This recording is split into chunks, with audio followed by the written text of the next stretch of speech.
Hi hello അസ്സാമലൈക്കും. അപ്പോൾ ഇന്നൊരു കിടുക്കാച്ചി ഐറ്റം കൊണ്ടാണ് ഞാൻ വന്നിട്ടുള്ളത്. പുട്ടുപൊടി കൊണ്ട് പുട്ട് മാത്രമല്ല ചുടാൻ പറ്റുക, ഇതേപോലെ നല്ല അടിപൊളി ഇഡ്ഡലി ചുടാൻ പറ്റുമെന്നാണ് ഞങ്ങൾക്ക് കാണിച്ചു തരുന്നത്. അപ്പോൾ ഒരു കപ്പ് ഉഴുന്നെടുത്തുകാണ്ട് വെള്ളത്തിൽ കുതിർത്താനായിട്ട് വെച്ചിട്ടുണ്ട്.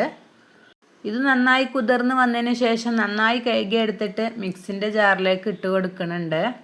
ഇത് ഉണ്ടാക്കുന്ന ടൈമിൽ നല്ല ടെൻഷൻ ഉണ്ടായിന് കേട്ടോ, അത് റെഡി ആവോ ഇല്ല എന്നുള്ളത്. റെഡി ആയാലും ഇല്ലെങ്കിലും വേണ്ടില്ല, ഞാൻ നിങ്ങൾക്ക് കാണിച്ചു തരാമെന്ന് വിചാരിച്ചു.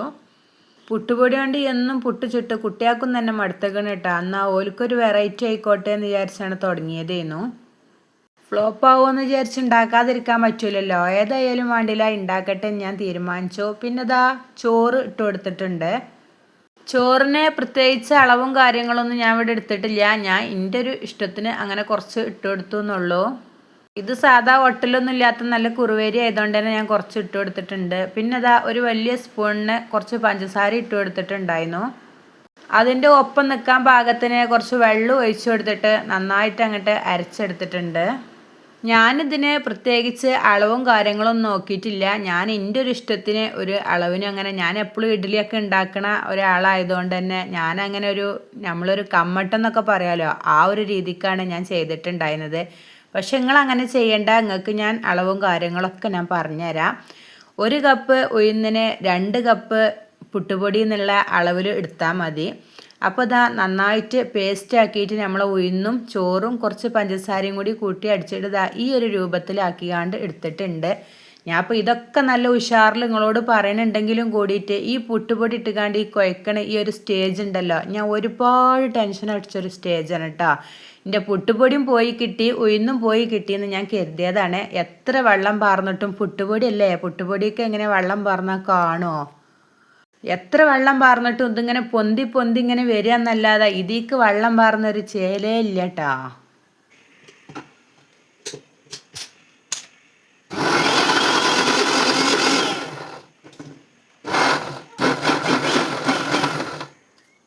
മിക്സിൻ്റെ ഒച്ചപ്പാടൊന്നും കേട്ട് നിങ്ങൾ പേടിച്ചാൽ നിൽക്കണ്ട. അതിപ്പോൾ ഈ പുട്ടുപൊടി ഇട്ടിട്ടുള്ള ഒച്ചപ്പാടൊന്നല്ല. അല്ലെങ്കിൽ എൻ്റെ മിക്സി അത്യാവശ്യം നല്ല ഒച്ചയിൽ തന്നെയാണ്. എൻ്റെ മാതിരി തന്നെയാണ് എൻ്റെ മിക്സി ഇട്ട, അത്യാവശ്യം നല്ല സൗണ്ട് ഉണ്ട്.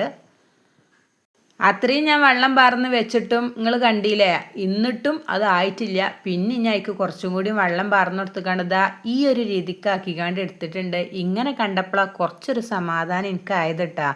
എന്നിട്ട് പിന്നെ പിറ്റത്തെ ട്രിപ്പും കൂടി ഞാൻ ഇതേപോലെ തന്നെ അടിച്ചെടുത്തിട്ട് കൊണ്ടുവന്നിട്ടുണ്ട്. ഇനി നമുക്കിത് നല്ലോണം എന്നുണ്ട് ഇളക്കി യോജിപ്പിച്ചുകൊണ്ട് അവിടെ മൂടി വെക്കാം. ബാക്കി നമുക്ക് രാവിലെ നോക്കട്ടാ. രാത്രി കിടക്കാൻ പോകുന്ന ടൈമിലാണ് കേട്ടോ ഞാൻ അത് അടിച്ചു വെക്കണത്. ആ ടൈം നിങ്ങളോട് ഞാൻ പറയാൻ മറന്നുപോയി. ഇത് അങ്ങനെ അടിച്ചു വെച്ചതിന് ശേഷം ബാക്കി രാവിലെയാണ് നമുക്കിത് ചുട്ടെടുക്കേണ്ടത്. അപ്പോൾ ഈ ഒരു രീതിക്ക് നല്ലോണം കുഴച്ചുകാണ്ട് ഇവിടെ മൂടി വെച്ചിട്ട് പോവുകയാണ്. മൂടി വെച്ച് പോയതിനു ശേഷം പിന്നെ ഒന്നും കൂടി വന്നിക്കാണ്ട് തുറന്നു നോക്കിയിട്ടുണ്ടായിരുന്നു കേട്ടോ. പിന്നെ ഈ തുറന്നത് ഇപ്പോൾ രാവിലെയാണ് കേട്ടോ. രാവിലെ നീച്ച് വന്നിക്കാണ്ട് നേരെ വന്നത് ദിമക്കാണ്. എന്തായി ആവോ എൻ്റെ മാവ് എന്ന് നോക്കാൻ വേണ്ടിയിട്ട്. ഫസ്റ്റ് ഒന്ന് കോരിയപ്പോൾ ഭയങ്കര ഒരു കട്ടി കേട്ടോ. അപ്പോൾ ഞാൻ വിചാരിച്ചു ഇതിക്ക് ഇനിയും വെള്ളം തേഞ്ഞിട്ടില്ല എന്ന് വിചാരിച്ചു. പക്ഷെ പിന്നെ ഞാൻ വെള്ളം പാരാനൊന്നും പോയില്ല. പിന്നെ നല്ലോണം അങ്ങോട്ട് ഇളക്കി കൊടുത്തു നോക്കുമ്പോൾ വലിയ കുഴപ്പമില്ലാത്ത രീതിയിൽ അയക്കണമെന്ന് മനസ്സിലായി. പക്ഷെ അങ്ങനെ ഒരുപാട് പൊന്തി വന്നിട്ടൊന്നുമില്ല കേട്ടോ. അപ്പോഴൊക്കെ ഞാൻ വിചാരിച്ചു ഇതിപ്പോൾ പൊന്തിയിട്ടൊന്നുമില്ല, അതുകൊണ്ട് ശരിയാവോ ഇല്ലയോ ഒന്നും അറിയില്ല. ഏതായാലും പാടില്ല, ചുട്ടെടുക്കാമെന്ന് വിചാരിച്ചു. അപ്പോൾ എൻ്റെ സോനൊക്കെ പറഞ്ഞിട്ടുണ്ടായിരുന്നു, നിങ്ങൾ എന്തിനാ അറിയാത്ത പണിക്ക് പോയത്, ഇനിയിപ്പോൾ ഇത്രയും മാവ് നിങ്ങൾക്ക് നാശമാവില്ല എന്നൊക്കെ ചോദിച്ചിട്ടുണ്ടായിരുന്നു. ഞാൻ അവനോട് പറഞ്ഞു നാശമാക്കൊന്നുമില്ല, എന്തെങ്കിലുമൊക്കെ ആയിട്ട് ഞാനിത് ചെയ്തെടുക്കുമെന്ന് പറഞ്ഞിട്ടുണ്ടായിരുന്നു. ഇഡ്ഡലി അല്ലെങ്കിൽ വേറെ എന്തെങ്കിലുമൊക്കെ ചെയ്യാമെന്ന് വിചാരിച്ചിട്ടുണ്ടായിരുന്നു. ഏതായാലും കുറച്ച് ഉപ്പൊക്കെ ഇട്ട് കൊടുത്തുകാണ്ട് നല്ലോണം ഇളക്കി യോജിപ്പിച്ചുകാണ്ട് നമുക്ക് ഇഡ്ഡലിൻ്റെ പാത്രത്തേക്ക് ഒന്ന് ഇത് പാർന്നു കൊടുക്കണം. ഭക്ഷണ സാധനങ്ങളൊന്നും ഞാൻ നാശാക്കലില്ല കേട്ടോ. അതുകൊണ്ട് തന്നെ ഇത് ഇനിയിപ്പോൾ ശരിയായില്ലെങ്കിലും ഇതുകൊണ്ട് ഞാൻ എന്തെങ്കിലുമൊക്കെ ഒന്ന് കാട്ടിക്കൂട്ടും എന്നുള്ള മൈൻഡോട് കൂടി തന്നെയാണ് ഞാൻ അത് തുടങ്ങിയത്. ഇഡ്ഡലി പാത്രത്തിൽ നല്ല ഓയിലൊക്കെ പുരട്ടി വെച്ചുകാണ്ട് കുറേശ്ശായിട്ട് ഇതിക്ക് പാർന്നു കൊടുത്തിട്ടുണ്ട്. എല്ലാ കുഴിക്കും പാർന്നു കൊടുത്തുകാണ്ട് ഇതിഞ്ഞി ആ ചെമ്പിലിട്ടൊന്ന് മൂടി വെക്കണം. അവിടെ കിടന്ന് വേവട്ടെ. എന്നിട്ട് നമുക്ക് കുറച്ച് കഴിഞ്ഞിട്ട് തുറന്നു നോക്കാം. അത്യാവശ്യം കുറച്ച് നേരം വെച്ചേക്കണം കേട്ടോ ഞാൻ. കാരണം ഇതൊരു കട്ടിയുള്ള സൈസ് മാവ് പോലെ നിങ്ങൾക്ക് തോന്നണില്ലേ, അതേപോലെ എനിക്കും തോന്നിയതുകൊണ്ട് ഞാൻ കുറച്ച് നേരമൊക്കെ വെച്ച് കൊടുത്തിട്ടുണ്ടായിരുന്നു. അത്യാവശ്യം നല്ലോണം വെന്തോട്ടെ എന്ന് വിചാരിച്ചിട്ട്. പിന്നെ ഞാൻ ഇഡ്ഡലിക്ക് ഉണ്ടാക്കണത് ഈ ഒരു തക്കാളി ചട്നിയാണ്. ഇതിൻ്റെ റെസിപ്പി ഞാൻ നേരത്തെ എൻ്റെ ചാനലിൽ അപ്ലോഡ് ചെയ്തിട്ടുണ്ട്. കാണാത്തവർ വേണമെന്നുണ്ടെങ്കിൽ അവിടെ നിന്ന് പോയി കണ്ടുനോക്കി.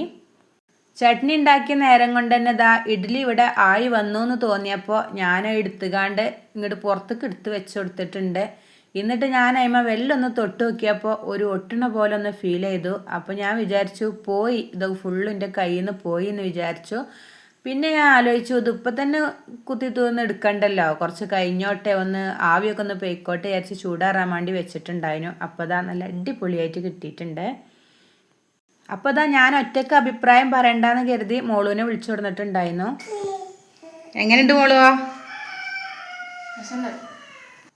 മോള് മാത്രമല്ല എൻ്റെ അപ്പുറത്തും ഇപ്പുറത്തുള്ള 2 ഇളച്ചിയാൾക്കും ഞാൻ കൊടുത്തിട്ടുണ്ടായിരുന്നു ടേസ്റ്റ് നോക്കാൻ വേണ്ടിയിട്ട്. അവരുടെ അഭിപ്രായം കൂടി ഒന്ന് അറിയട്ടെ വിചാരിച്ചിക്കാണ്ട്. ഏതായാലും നല്ല അഭിപ്രായമാണ് അവർ 2 ആളും പറഞ്ഞത്. ഇതിപ്പോൾ ഏത് പല്ലില്ലാത്തവർക്കും തൊള്ളി പല്ലില്ലെങ്കിലും ഇത് തിന്നട്ട, അത്രക്ക് സോഫ്റ്റാണ്. എന്തായാലും നിങ്ങളൊന്ന് ട്രൈ ചെയ്ത് നോക്കണേ. സബ്സ്ക്രൈബ് ചെയ്യാൻ മറക്കല്ലേ. താങ്ക്